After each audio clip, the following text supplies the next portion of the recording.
ఆయనకు ఇద్దరు సొంత బాబాయిలే. కానీ వారితో ముడిపడిన కేసుల్లో ఒకరి కుటుంబానికి వ్యతిరేకంగా మరో బాబాయికి మద్దతుగా ఆ అబ్బాయి నిలుస్తున్నారు. అత్యంత దారుణ హత్యకు గురైన చిన్నాన్న కుటుంబానికి అండగా నిలవాల్సిన అబ్బాయి ఆ కేసులో నిందితుల పక్షాన నిలిచారన్న విమర్శలు ఉన్నాయి. అదే సమయంలో తిరుమలలో కల్తీ నెయ్యి సరఫరా జరగటానికి కారకులయ్యారని ఆరోపణలు ఎదుర్కొంటున్న బాబాయిను మాత్రం వెనకేసుకొస్తున్నారు. మాజీ మంత్రి వైఎస్ వివేకానందరెడ్డి హత్య కేసుతో పాటు వైసీపీ పాలనలో తిరుమలకు లక్షల కిలోల కల్తీ నెయ్యి సరఫరా చేసిన కేసులో కూడా సుప్రీంకోర్టే సీబీఐ ఆధ్వర్యంలో సిట్లు ఏర్పాటు చేసి దర్యాప్తునకు ఆదేశించింది.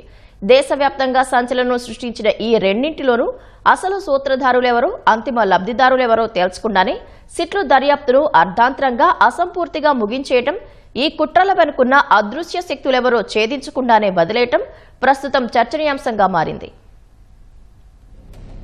వైసీపీ హయాంలో 5 ఏళ్ల పాటు తిరుమలకు కల్తీ నెయ్యి సరఫరా చేశారనేది, దాన్నే అత్యంత పవిత్రమైన శ్రీవారి లడ్డూ ప్రసాదాల తయారీకి వినియోగించారనేది కఠిన వాస్తవం. సిట్ తన దర్యాప్తులో ఇదే విషయాన్ని తేల్చి చెప్పింది.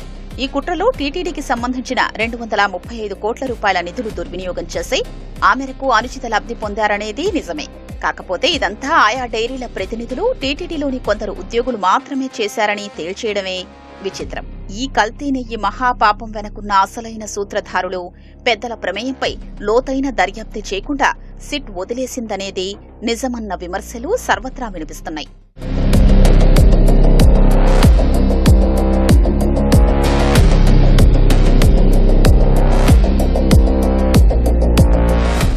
తిరుమల తిరుపతి దేవస్థానం అప్పటి చైర్మన్ వైవి సుబ్బారెడ్డి పిఏ హోదాలో చిన్నప్పన్న టీటీడీ వ్యవహారాల్లో జోక్యం చేసుకున్నారని, నెయ్యి సరఫరా సంస్థల ఫోన్ నంబర్లో వివరాలన్నీ నాటి ప్రొక్యూర్మెంట్ జీఎం నుంచి తీసుకున్నారని, కిలోకు 25 రూపాయల చొప్పున లంచాలు డిమాండ్ చేశారని సిట్ తేల్చింది. ప్రీమియర్ డైరీ ప్రతినిధుల నుంచి చిన్నప్పన్న 50 లక్షల రూపాయలు హవాలా ద్వారా లంచం తీసుకున్నారని తేల్చి చెప్పింది. కానీ ఇదంతా ఎవరి కోసం, ఎవరి ఆదేశాలతో చేశారనేది దర్యాప్తే చేయలేదు. అప్పట్లో పాలక మండలి చైర్మన్లుగా వ్యవహరించిన వైవి సుబ్బారెడ్డి, భూమన కరుణాకర్ రెడ్డి, అప్పట్లో ఈవోలుగా పనిచేసిన అనిల్ కుమార్ సింఘాల్, కెఎస్ జవహర్ రెడ్డి, ధర్మారెడ్డిలో ఎందుకు దాన్ని గుర్తించలేదు? కల్తీ గురించి వారికి తెలుసా? తెలిస్తే ఎందుకు అడ్డుకోలేదు? దీని వెనుక ఏదైనా కుట్ర ఉందా అని నిగ్గు తేల్చలేదు. కల్తీ నెయ్యి సరఫరా చేస్తున్నారని పరీక్షల్లో నిర్ధారణ అయిన తర్వాత కూడా భోలేబాబా డైరీకి కిలో 329 రూపాయల చొప్పున 1.07 లక్షల కిలోల సరఫరాకు 2022 ఆగస్టు 29న ఆర్డర్ ఇవ్వడం, దాని ప్రకారం 2022 అక్టోబర్ 28 వరకు భోలేబాబా డైరీ తిరుమలకు నెయ్యి సరఫరా చేయడం వెనుకున్న శక్తులెవరో సిట్ తేల్చలేదు. టీటీడీ పాలక మండలిలోని పెద్ద తలకాయలు, ఉన్నతాధికారుల సహకారం లేకుండా టీటీడీలోని చిరుద్యోగులు, డైరీ సంస్థల ప్రతినిధులే ఇంత పెద్ద కుంభకోణానికి పాల్పడ్డం అసాధ్యం. అయినా సరే వారెవరినీ సిట్ నిందితులుగా చేర్చలేదు. వారి ప్రమేయంపై లోతైన దర్యాప్తే చెయ్యలేదన్న వాదన బలంగా వినిపిస్తోంది.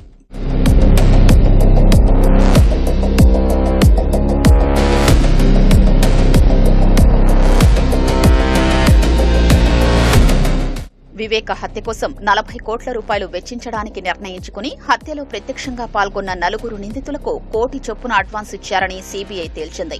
40 కోట్లు ఇవ్వడానికి సిద్ధమైన పెద్ద తలకాయలు ఎవరో బయటపెట్టకుండానే దర్యాప్తు ముగించేసింది. వివేక హత్యకు ముందు, ఆ తర్వాత Kadapa MP YS Avinash Reddy WhatsApp లో యాక్టివ్ గా ఉన్నారని, కాల్స్ కూడా చేశారని ఛార్జ్ షీట్లలో సీబీఐ పేర్కొంది. హత్య సమాచారాన్ని జగన్ కు చేరవేయడంలో ఆయన పాత్రపై మరింత లోతుగా విచారించాలంది. ఈ హత్య కోసం పన్నిన భారీ కుట్రలో ఇంకా ఎవరెవరు ఉన్నారో తేల్చేందుకు దర్యాప్తు కొనసాగించాలి అంటూ తెలంగాణ హైకోర్టుకు సమర్పించిన అఫిడవిట్లు, ట్రయల్ కోర్టులో వేసిన అనుబంధ ఛార్జ్ షీట్లలో సీబీఐ పేర్కొంది. కానీ ఆ కోణంలో దర్యాప్తు చేయకుండానే ఆపేసింది.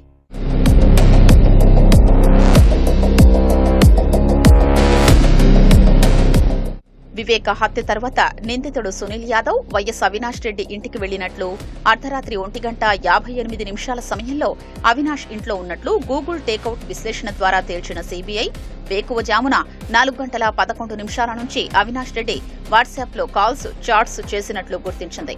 హత్యకు ముందు ఆ అర్ధరాత్రి వేళలో, హత్య తర్వాత తెల్లవారుజామున అవినాష్ రెడ్డి ఎవరితో వాట్సాప్ లో టచ్ లో ఉన్నారో తేల్చగలిగితే ఈ కేసులో ప్రధాన కుట్రదారు బయటకొచ్చే అవకాశం ఉంది. కానీ సీబీఐ ఆ దిశగా దర్యాప్తు చేయలేదు. అవినాష్ రెడ్డి ఫోన్ స్వాధీనం చేసుకోవడానికి ప్రయత్నమూ చేయలేదు. హత్య చేసిన తర్వాత సునీల్ యాదవ్ అవినాష్ రెడ్డి ఇంట్లో ఎందుకున్నాడో కూడా తేల్చలేదు.